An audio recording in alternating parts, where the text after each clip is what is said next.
नमस्कार सर्वांना, प्रियानीज ब्लॉगमध्ये आपले सर्वांचे स्वागत आहे। यावर्षी 19 मार्चला गुरुवारी गुढीपाडवा आलेला आहे आणि या दिवशीपासूनच मराठी नवीन वर्षाची सुद्धा सुरुवात होते। तर तुम्हा सर्वांना मराठी नवीन वर्षाच्या आणि गुढीपाडव्याच्या खूप खूप शुभेच्छा। या दिवशी सकाळी लवकर उठायचं आहे, कारण गुढीपाडव्याच्या दिवशी अभ्यंग स्नान करण्याला खूप जास्त महत्त्व आहे। त्यामुळे लवकर उठा, अभ्यंग स्नान करा, म्हणजे अंगाला उटणे लावून स्नान करा आणि सर्वात अगोदर आपलं मुख्य प्रवेशद्वार समोर जे अंगण असेल, फ्लॅट असेल तरीसुद्धा दाराच्या समोर या दिवशी आवर्जून झाडून घ्या, पुसून घ्या। दारामध्ये छोटी का होईना रांगोळी काढा। मुख्य प्रवेशद्वाराला आंब्याच्या पानांचं फुलांचं तोरण लावा। मुख्य प्रवेशद्वाराच्या दारावरती कुंकवाने किंवा हळदीने स्वास्तिक काढायचं आहे। उंबरठ्याचं पूजन करून घ्यायचं आहे आणि त्यानंतर सर्वात महत्त्वाचं देवघर स्वच्छ करून देवांची पूजा करून घ्यायची आहे, कारण गुढी उभारण्यासाठी आपल्या घरातील देवांची अगोदर पूजा व्हायला हवी आणि त्यानंतर आपल्याला गुढी उभारायची असते। त्यामुळे देवपूजा लवकर आटपून या दिवशी घ्यायची आहे आणि गुढी जी आहे ती ऊन पडल्यानंतर 10 वाजता 11 वाजता भर दुपारी अशा वेळी कधीही गुढी उभारू नका। भलेही आपल्या स्वयंपाकाला उशीर होतो, गुढीची पूजा वगैरे सगळं करून घ्यायचं आणि आपला स्वयंपाक झाल्यानंतर नैवेद्य आपण दाखवला तरीसुद्धा चालतं। नाहीतर बरेच जण काय करतात, सगळा स्वयंपाक वगैरे करून घेतात आणि त्यानंतर गुढी उभारण्याची तयारी।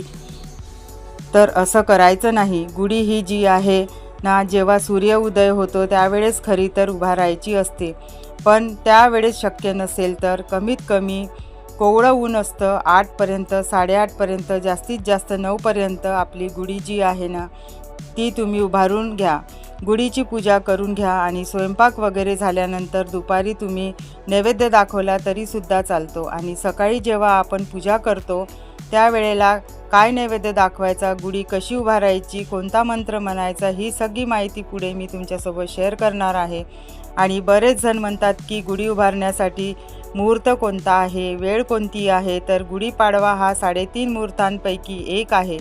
त्यामुळे गुढी उभारण्यासाठी कोणत्याही मुहूर्ताची किंवा वेळ या दिवशी बघण्याची गरज नाही, कारण हा संपूर्ण जो दिवस असतो तो शुभ असतो। त्यामुळे सकाळी कोवळं ऊन आहे तोपर्यंत किंवा सूर्य उदय जेव्हा होतो त्यावेळेला गुढी उभारली तर अतिशय उत्तम आहे। बाकी बघा, तुम्हाला तुमच्याकडे जशी पद्धत आहे, जसं तुम्हाला शक्य होईल तसं तुम्ही गुढी उभारू शकता। आणि याच दिवसापासून चैत्र नवरात्रीची सुरुवात होत असते। त्यामुळे या दिवशी आपल्याला तुमची जी कोणती कुलदेवी असेल, कुलदेवीची सेवासुद्धा करायची आहे। आणि तुमच्याकडे चैत्र नवरात्री असतील, तुमच्याकडे घटस्थापना वगैरे केली जात असेल तर तीसुद्धा तुम्हाला या दिवशी करून घ्यायची आहे। आणि तुमच्याकडे घटस्थापना नसेल तर या दिवसापासून 9 दिवस तुम्ही अखंड दिवा जो आहे तो आपल्या देवघरामध्ये कुलदेवीसाठी प्रज्वलित करू शकता। हे 9 दिवस तुम्ही तुमच्या कुलदेवीची ओटी भरू शकता। हे 9 दिवस तुम्ही तुमच्या कुलदेवीसाठी उपवास करू शकता।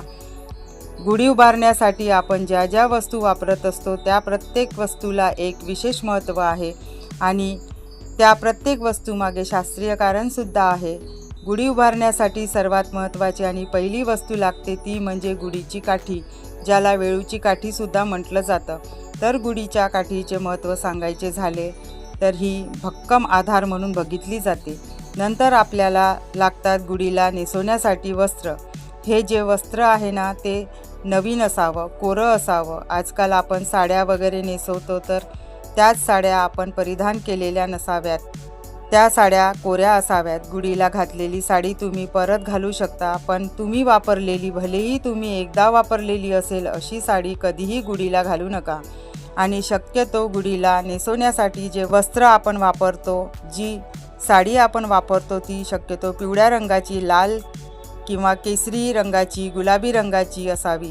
इतरही तुम्ही घेऊ शकता, पण हे रंग जे आहेत ना ते विशेष आणि शुभ मानले जातात। गुढीसाठी वापरण्यात येणाऱ्या वस्त्राचं महत्त्व सांगायचं झालं तर मनुष्याने त्यांच्या यशाचे आणि शौर्याचे झेंडे याच ब्रह्मध्वजाप्रमाणे आपलं आयुष्य जगावं असं म्हटलं जातं। आणि त्याचबरोबर कोणतेही वस्त्र असू द्या ते उभ्या आणि आडव्या धाग्यांनी बनलेले असते। त्याचप्रमाणे आपल्या मनुष्याच्या आयुष्यामध्ये सुद्धा चांगले दिवस, वाईट दिवस, सुख दुःख हे येत जात राहतात. त्याचप्रमाणे हे वस्त्र आपल्याला काही धागे सुखाचे आणि काही धागे दुःखाचे असं सूचित करत असतात. त्यानंतर पुढची वस्तू आपल्याला गुढी उभारण्यासाठी लागते ती म्हणजे कडुलिंबाचा फाटा किंवा फांदी. तर कडुलिंबाचे पान जे आहे किंवा फाटा जे आहे तो आपल्याला आरोग्याचं प्रतीक म्हणून आपल्याला ते दर्शवितो. त्यानंतर आपल्याला आंब्याची पानं सुद्धा लागतात. आंब्याची पानं हे चैतन्याचं प्रतीक दर्शवतात. गाठी बऱ्याच ठिकाणी याला साखरेची माळ सुद्धा म्हटलं जातं.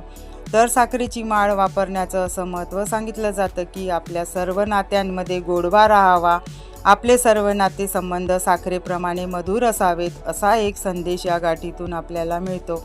त्यानंतर आपल्याला कलश लागतो. तांब्याचा कलश असू द्या किंवा स्टीलचा प्याला असू द्या किंवा स्टीलचा तांब्या असू द्या. नेहमी बघा आपण कलशाची स्थापना करतो कोणत्याही पूजेमध्ये, व्रत वैकल्यामध्ये तर आपण कलश भरत असतो, कलश सरळ ठेवतो. पण आपण गुढीपाडव्याच्या दिवशी कलश हा उलटा ठेवतो. तुम्ही कधी विचार केला आहे काय कलश या दिवशी का बरं उलटा लावला जातो? तर चला मी तुम्हाला सांगते. कलश उलटा म्हणजे जमिनीकडे करून आपण ठेवतो, म्हणजे वरती आपण त्या गुढीवरती पालथा करून ठेवतो. त्याचं म्हणजे तोंड जे असतं ते जमिनीकडे येतं आणि जमीन म्हणजे तिच्यामध्ये परोपकाराची भावना आहे. जमीन जी आहे ती झाडाची मुळं स्वतःमध्ये घट्ट रोवून ठेवते. आणि आपण जो ब्रह्मध्वज या दिवशी उभारतो म्हणजे जी गुढी आपण उभारतो ना ती म्हणजे यशाचं प्रतीक किंवा चांगल्याचा वाईटावर विजय म्हणून सुद्धा आपण ओळखतो. त्याचप्रमाणे मनुष्याने देखील कितीही यश मिळवलं, आपण कितीही मोठे झालो तरीसुद्धा आपले पाय जमिनीवरच राहावे या हेतूने त्या जमिनीत जी काही सकारात्मकता किंवा जी काही सकारात्मक ऊर्जा आहे तो कलश आहे ते खेचून घेते आणि असा मांगल्याने भरलेला कलश नेहमी आपल्या घरामध्ये कायम राहावा म्हणून गुढीपाडव्याच्या दिवशी कलश जो आहे तो काठीवर किंवा गुढीवर जो आहे तो उलटा किंवा पालथा सुद्धा त्याला म्हणतात असं ठेवला जातो. तर असं यामागे महत्त्व आहे. आता गुढीपाडव्याच्या दिवशी तुम्हाला मी सांगितलं की सकाळी मुहूर्त वेळ न बघता कोवळं ऊन आहे किंवा उगवत्या सूर्यासोबत तुम्हाला गुढी उभी करायची आहे.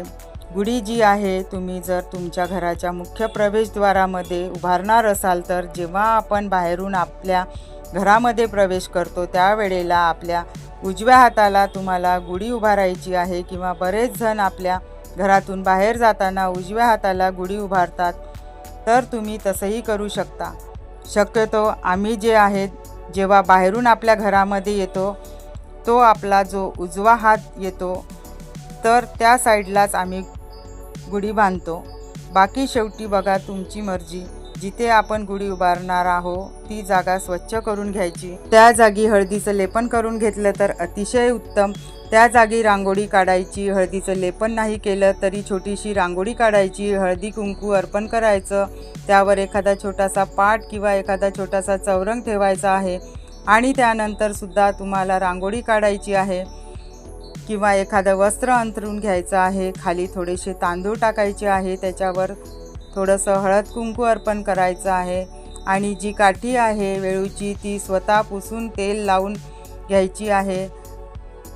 ती तिथे उभी करायची. सुरुवातीला हळद कुंकू लावून घ्यायचं, बाजूला दिवा लावून घ्यायचा आहे, धूप अगरबत्ती लावून घ्या आणि त्यानंतर मग या काठीला जे आहे जे तुम्ही वस्त्र घेतलेले असतील ते तुम्हाला नेसवायचे आहे.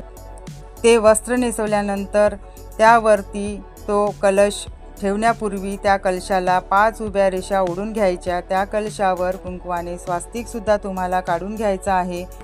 मग तो कलश आहे तो उलटा ठेवायचा आणि गुढीला जेव्हा आपण साडी नेसवतो त्यावेळेला फक्त त्या साडीवरचं ब्लाऊज पीस तुमच्याकडे ते ब्लाऊजसुद्धा तुम्हाला लावायचं आहे. एक ब्लाऊज पीस तुम्हाला लावायचा आहे, नुसतीच साडी लावायची नाही आहे. आणि मग वरचा कलश आपण लावल्यानंतर गुढीला मग तुम्ही गुढीला हार घालू शकता. साखरेची माळ ज्याला गाठी म्हटलं जातं किंवा गाठी हार सुद्धा म्हटलं जातं तो घालायचा आहे. आपण कडुलिंबाचे पान वगैरे आणलेले आहेत ते तुम्हाला लावायचे आहे. एक कच्ची कैरी पण तुम्हाला लावायची आहे. हळद कुंकू वगैरे लावून तुम्हाला गुढीची पूजा करायची आहे. धूप दीप ओवाळून घ्यायचा आहे। आणि या दिवशी जेव्हा आपण सकाळी गुढीची पूजा करतोय त्यावेळेला तुम्हाला थोडेसे आदल्या दिवशी म्हणजे गुढीपाडव्याच्या आदल्या दिवशी काय करायचं, मूठभर हरभऱ्याची डाळ भिजवून घ्यायची आणि गुढी उभारतोय त्यावेळेला एका वाटीमध्ये हरभऱ्याची डाळ, थोडासा गूळ आणि कडुलिंबाची जी आपण काही पानं आणली आहेत त्याचा जो तोर असतो बघा, जी छोटी छोटी फुलं असतात तोर असतो आणि एखादं दुसरं पान तोडून त्यामध्ये टाकायचं, हे मिक्स करायचं सगळं आणि याचा नैवेद्य तुम्हाला गुढी उभारताना दाखवायचा आहे। भलेही तुमचा स्वयंपाक वगैरे झालेला नसेल तरी सकाळी पूजा करून घ्यायची आणि ही गुढी उभारत असताना सगळी प्रोसेस करत असताना आपल्याला ओम ब्रह्मध्वजाय नमः, ओम ब्रह्मध्वजाय नमः हा मंत्र म्हणायचा आहे। गुढी उभारत असताना तुमच्या लक्षात नाही राहिलं तर पूजा झाल्यानंतर कमीत कमी 11 वेळा ओम ब्रह्मध्वजाय नमः हा मंत्र जो आहे तो तुम्हाला म्हणायचा आहे। याप्रमाणे साधी सोपी गुढीची पूजा आहे ती करायची आहे, गुढी उभारून घ्यायची आहे। आणि मग यानंतर जेव्हा आपण स्वयंपाक होईल, स्वयंपाक झाल्यानंतर गुढीपाडव्याच्या दिवशी पूर्णावरणाचा स्वयंपाक केला जातो किंवा बऱ्याच ठिकाणी खीर, पुरी, श्रीखंड असं बनवलं जातं। तुमच्याकडे जी पद्धत आहे, जो स्वयंपाक बनवला जातो त्याचा नैवेद्यसुद्धा स्वयंपाक झाल्यानंतर या गुढीला तुम्हाला दाखवायचा असतो। म्हणजे जो नैवेद्य दाखवून घ्यायचा, गुढीला 2 नैवेद्य दाखवायचे। गुढी उभारताना जो नैवेद्य दाखवायचा पहिला सांगितलेला हरभऱ्याची डाळ, गूळ आणि कडुलिंबाचा जो तोर असतो त्याचा, आणि दुसरा म्हणजे पुरणपोळीचा नैवेद्य दाखवायचा आहे। आणि गुढी जी आहे संध्याकाळी सूर्य मावळल्यानंतर प्रदोष काळ म्हटलं, त्या प्रदोष काळामध्ये आपल्याला गुढी जी आहे ती उतरवायची आहे। गुढी उतरवताना सुद्धा दिवा लावून घ्यायचा, धूप दीप अगरबत्ती ओवाळायची, हळद कुंकू लावून घ्यायचं। घरातील सर्वांनी या गुढीच्या पाया पडायच्या आणि गुढीला प्रार्थना करायची की माझ्या आयुष्यामध्ये सुख समृद्धी ऐश्वर राहू दे, माझ्या घरामध्ये धन धान्याची भरभराट राहू दे। प्रार्थना करून सर्वांनी नमस्कार करायचा आणि त्यानंतर तुम्हाला गुढी जी आहे ती उतरवायची आहे। आता गुढीला दाखवलेला जो नैवेद्य आहे, तुमच्याकडे गायी वगैरे येत असतील त्यांना तुम्ही खाऊ घालू शकता किंवा पशुपक्ष्यांना तुम्ही तो छोटे छोटे तुकडे करून चिमण्यांसाठी वगैरे तुम्ही तो देऊ शकता किंवा बऱ्याच ठिकाणी हा खाल्ला जातो। जे फुलं वगैरे आपण अर्पण केलेले आहे ते निर्मल्यामध्ये टाकायचे। तो तांब्या आपण घेतलेला होता तो परत स्वच्छ धुवून परत वापरायचा।